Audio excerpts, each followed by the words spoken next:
Tolong ingat ini ya, baik-baik. Kalau nanti di akhirat Anda tidak temukan saya di surga, tolong ingatkan kepada Allah, saya pernah ada di sini.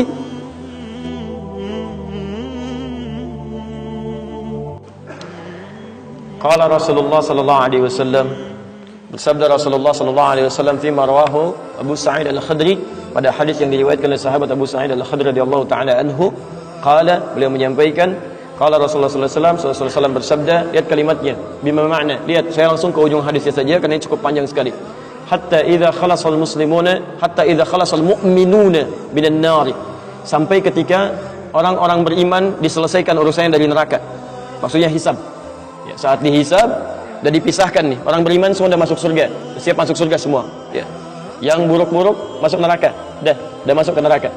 Jadi kalau amalan Anda misalnya 50,001%, Masya Allah, maka Anda masuk ke dalam surga insya Allah. Lebih banyak amal baiknya.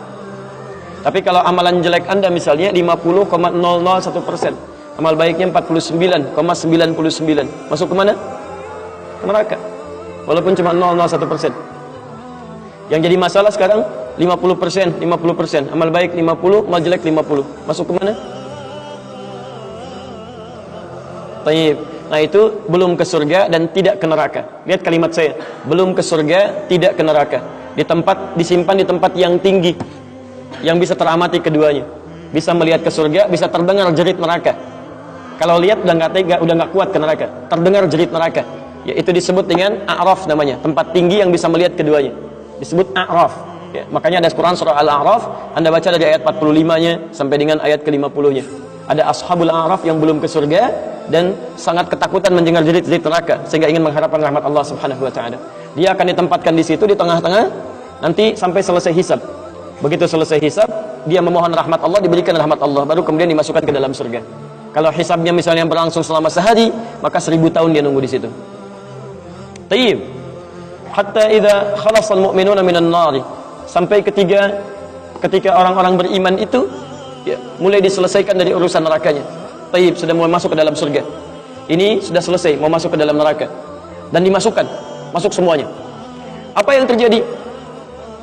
Ma minkum min ahadin bi ashaddi munashadatan lillahi fi istiqsa'il haqqi li ikhwanihi tayyib minal mu'minin lillahi minal mu'minin.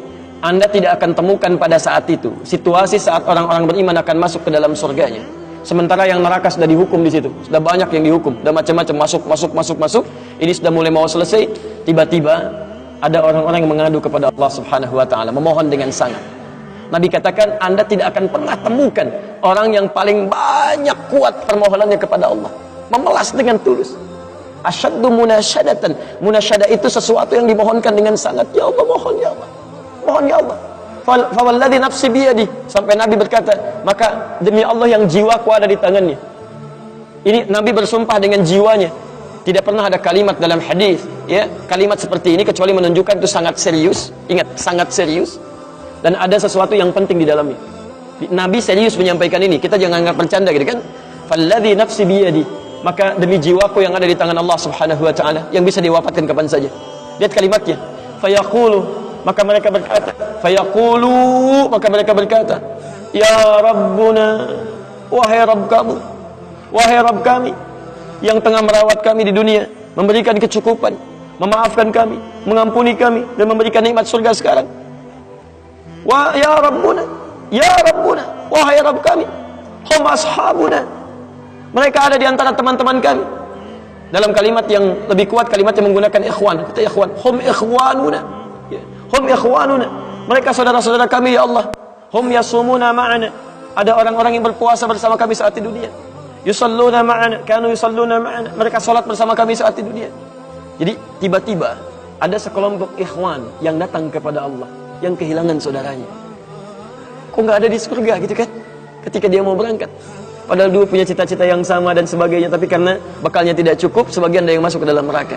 Tiba-tiba mengatakan kepada Allah dengan permohonan yang sangat, ya Allah, saya kehilangan saudara saya. Ya Allah, saya kehilangan saudara saya. Ya Allah, dulu kami puasa sama-sama. Ya Allah, dulu kami sholat sama-sama. Ya Allah, dulu kami ibadah sama-sama. Ya Rabb, kami tidak temukan dia di sini. Ya Allah, mohon terus, mohon. Sampai ketika puncak pada permohonannya, tiba-tiba Allah berfirman, akhriju man araftum.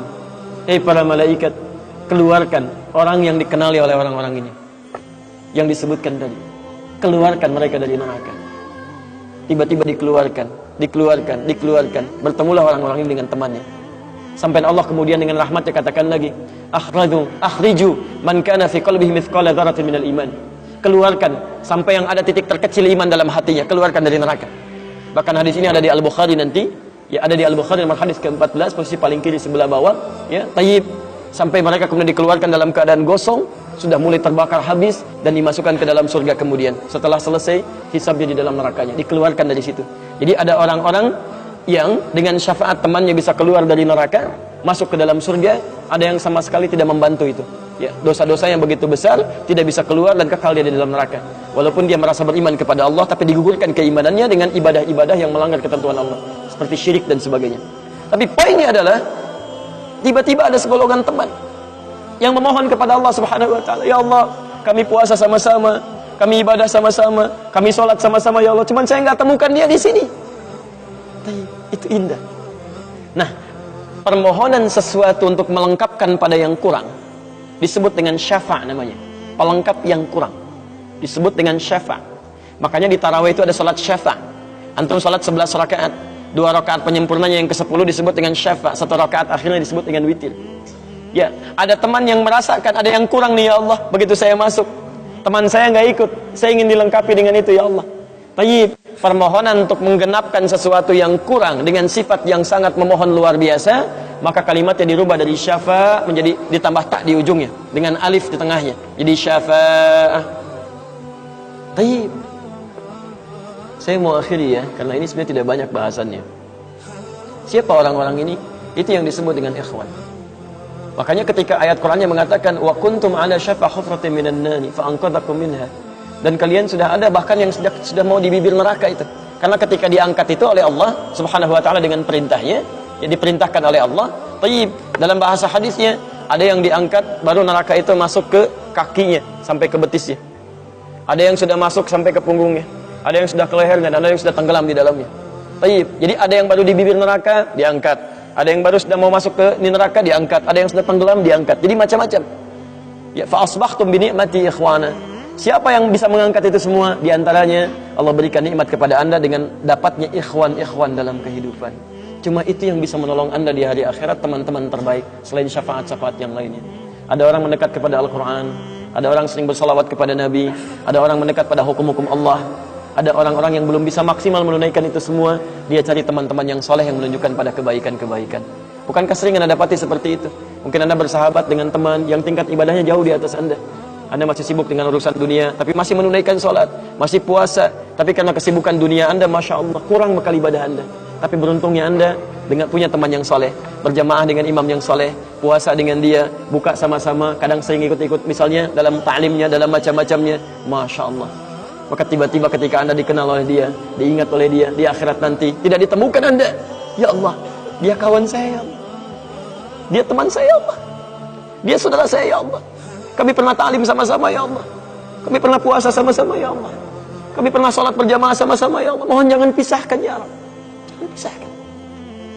Pertanyaan, sudahkah Anda punya teman seperti itu yang bisa menolong dalam kebaikan? Kalau belum temukan, cepat cari mumpung masih hidup. Sebab kalau sudah kehidupan itu berakhir, tidak mudah untuk menemukannya. Maka pastikan di kantor Anda, teman Anda bisa membawa Anda ke surga. Pastikan di rumah Anda, pasangan hidup Anda adalah teman yang bisa membawa Anda ke surga. Pastikan di tempat kehidupan Anda, siapapun tetangga Anda, kerabat Anda, teman-teman sekolah anak Anda adalah teman yang bisa mengingatkan dan membantu Anda untuk mencari Anda bisa masuk ke dalam surga. Dan saya mohon pada Anda semuanya, tolong ingat ini ya, baik-baik. Kalau nanti di akhirat Anda tidak temukan saya di surga, tolong ingatkan kepada Allah, saya pernah ada di sini, saya pernah ada di sini. Tolong ingatkan. Kalau antum di akhirat nanti tidak temukan saya di surga, tolong ingatkan. Ya Allah, mohon ya Allah, Adi Hidayat pernah mengajar saya dan mengingatkan saya di sini. Ya. Subhanakallahumma wa bihamdika asyhadu an la ilaha illa anta astaghfiruka wa atubu ilaik. Wa akhiru da'wana alhamdulillahi rabbil alamin. Assalamualaikum warahmatullahi wabarakatuh.